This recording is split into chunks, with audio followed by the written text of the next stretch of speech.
ಕನ್ನಡ ಸಿರಿ ಶುದ್ಧ ಕನ್ನಡದ ಕಡಿಗೆಗಾಗಿ ಸ್ವಾಗತ.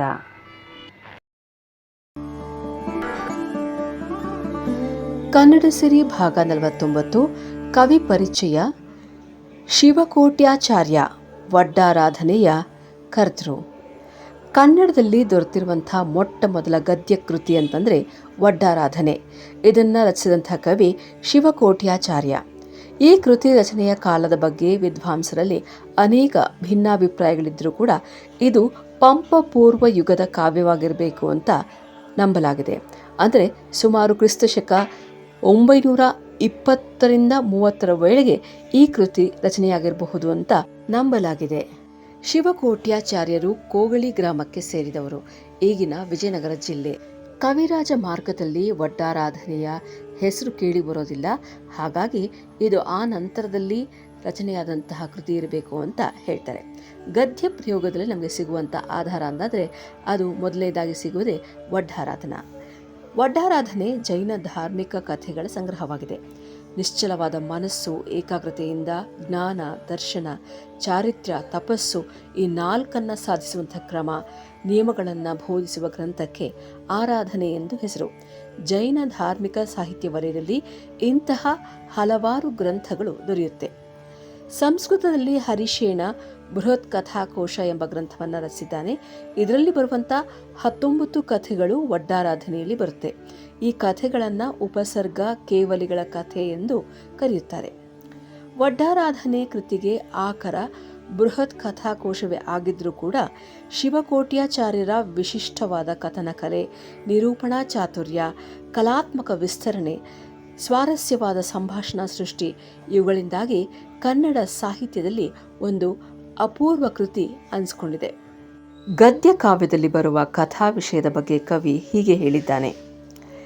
ಶ್ರೀ ವೀರವರ್ಧಮಾನ ಭಟ್ಟಾರ್ಕರ್ಗೆ ನಮಸ್ಕಾರಂಗೈದು ದೇವೋಪಸರ್ಗ ಮನುಷ್ಯೋಪಸರ್ಗ ತಿರಿಕೋಪಸರ್ಗಮಚೇತನೋಪಸರ್ಗಂ ಎಂದಿಂತು ಚತುರ್ವಿಧ ದಮ್ಮೋಪಸರ್ಗಮಂ ಪಸಿವಂ ನೀರಳಿಕೆ ಮೊದಲಾಗೊಡೆಯ 22 ಪರೀಷಗಳಂ ಸೈರಿಸಿ ಆಯ್ದ ಮಿಂದ್ರಿಯಗಳಂ ಗೆಲ್ದು ಬಾಹ್ಯಭ್ಯಂತರ ಪರಿಗ್ರಹಗಳಂ ತೊರೆದು 12 ವಿಧಮಪ್ಪ ತಪದೊಳ್ನೆಗಳ್ದು ಪ್ರಾಯೋಪಗಮನದಿಂ ಸನ್ಯಾಸವಂಗೈದು ಕರ್ಮಕ್ಷಯಂಗೈದು ಮೋಕ್ಷಕ್ಕೆ ಹೋದ ಮತ್ತಂ ಸರ್ವಾರ್ಥ ಸಿದ್ಧಿಯೊಳ್ ಪುಟ್ಟಿದ ಮಹಾಪುರುಷರ್ಗಳ ಕಥೆಗಳಂ ಪೇಳ್ವಿಲ್ಲೇ.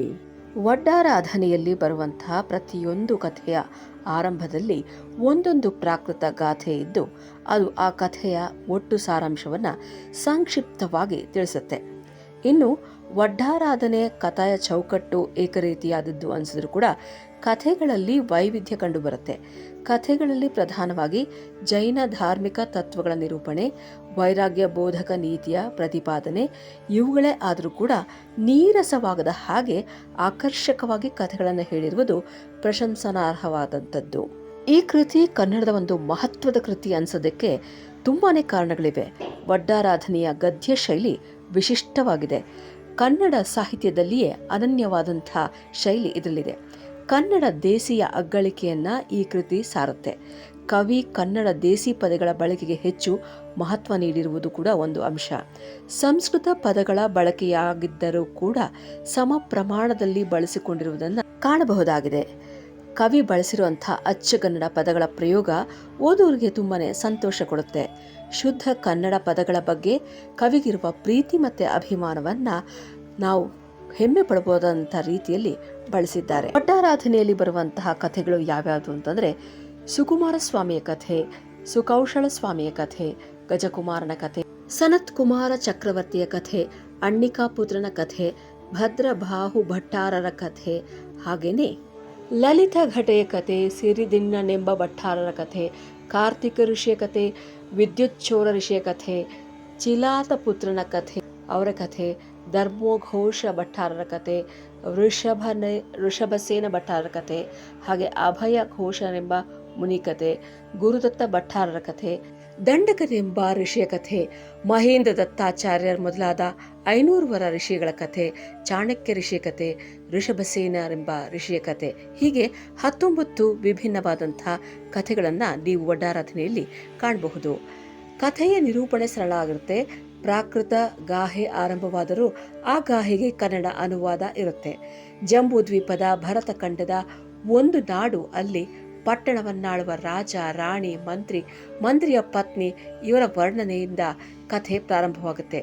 ಜೈನ ಧರ್ಮದ ಗ್ರಂಥವಾಗಿರುವ 10ನೇ ಶತಮಾನದ ಕನ್ನಡ ನಾಡಿನ ಜೀವನದ ಚಿತ್ರಣದ ದಾಖಲೆ ಕೂಡ ಇದಾಗಿರುತ್ತೆ. ವಡ್ಡಾರಾಧನೆಯಲ್ಲಿ ದೇಸಿ ಭಾಷೆಯ ಸೊಗಸನ್ನು ನೋಡಬಹುದು. ಜಾನಪದ ಆಶಯಗಳು ಇವೆ. ಬಳಕೆಯಲ್ಲಿರುವಂತಹ ಜನಪದ ಕಥೆಗಳನ್ನೇ ಧರ್ಮ ನಿರೂಪಣೆಗೆ ಅಳವಡಿಸಿಕೊಂಡಿರುವಂತಿದೆ. ವಡ್ಡಾರಾಧನೆ ಕೃತಿಯು ನೀತಿ, ಚರಿತ್ರೆ, ಧರ್ಮ, ವ್ಯವಹಾರ, ಸಂಸ್ಕೃತಿ, ಚಿತ್ರಕಲೆಯಿಂದ ತುಂಬಿದ ದೃಶ್ಯ ಕಾವ್ಯದಂತೆ ಇರೋದು ನಿಜಕ್ಕೂ ಸೊಗಸು.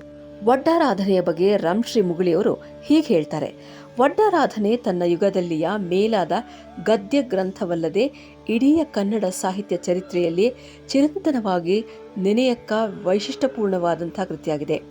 ಅದೇನು ಮಹೋನ್ನತ ಕಾವ್ಯವಲ್ಲ, ಕಾವ್ಯದ ಮಹತಿ ಎಂಬುದನ್ನು ಅಂತಃಶತ ಆದರೂ ತೋರಿದ ಕಾವ್ಯವಲ್ಲ. ಆದರೆ ಅದರಲ್ಲಿಯ ಕತೆಗಾರಿಕೆ ಹಾಗೂ ಮಾತುಗಾರಿಕೆ ಸಾಮಾನ್ಯವಾದುದಲ್ಲ. ಅದನ್ನು ಕನ್ನಡಕ್ಕೆ ನೀಡಿದ ಶಿವಕೋಟ್ಯಾಚಾರ್ಯ ಕನ್ನಡ ಮಾತಿನ ಜೀವಾಳವನ್ನು ಅರಿತು ಅದನ್ನು ಅಂದವಾಗಿ ಬಳಸಿದ ಗ್ರಂಥಕಾರರಲ್ಲಿ ಮೇಲಾದವನು. ಅವನ ಗ್ರಂಥವು ಇಂದಿಗೂ ಒಂದರ್ಥದಲ್ಲಿ ಮಾದರಿಯಾಗಬಲ್ಲದು, ಕನ್ನಡ ನುಡಿಯ ಬೆಳವಣಿಗೆಗೆ ಮುಂದೆಯೂ ನೆರವಾಗಬಲ್ಲದು ಅಂತ ಹೇಳಿದ್ದಾರೆ. ಇದಾಗಿತ್ತು ವಡ್ಡಾರಾಧನೆಯ ಕುರಿತ ಮಾಹಿತಿ ಇಷ್ಟ ಆಗಿದೆ ಅಂತಂದರೆ ಕಮೆಂಟ್ ಮಾಡಿ, ಶೇರ್ ಮಾಡಿ, ಹಾಗೆ ಹೇಳಿ ಇನ್ನೇನು ಬೇಕು ಅಂತ. ಸೊ ಕನ್ನಡಿಸಿರಿ ಯೂಟ್ಯೂಬ್ ಚಾನಲ್ಗೆ ಸಬ್ಸ್ಕ್ರೈಬ್ ಮಾಡ್ಕೊಳ್ಳಿ, ಹಂಚಿ, ಹಾಗೆ ಬೆಳೆಸಿ, ಹಾಗೆ ಉಳಿಸಿ ಅಂತ ಹೇಳ್ತಾ ಇವತ್ತಿನ ಸಂಚಿಕೆಯನ್ನು ಮುಗಿಸ್ತಾ ಇದ್ದೀನಿ. ಮತ್ತೊಂದು ಸಂಚಿಕೆಯಲ್ಲಿ ಮತ್ತೆ ನಿಮ್ಮ ಭೇಟಿ. ನೋಡ್ತಾ ಇರಿ ಕನ್ನಡ ಸಿರಿ.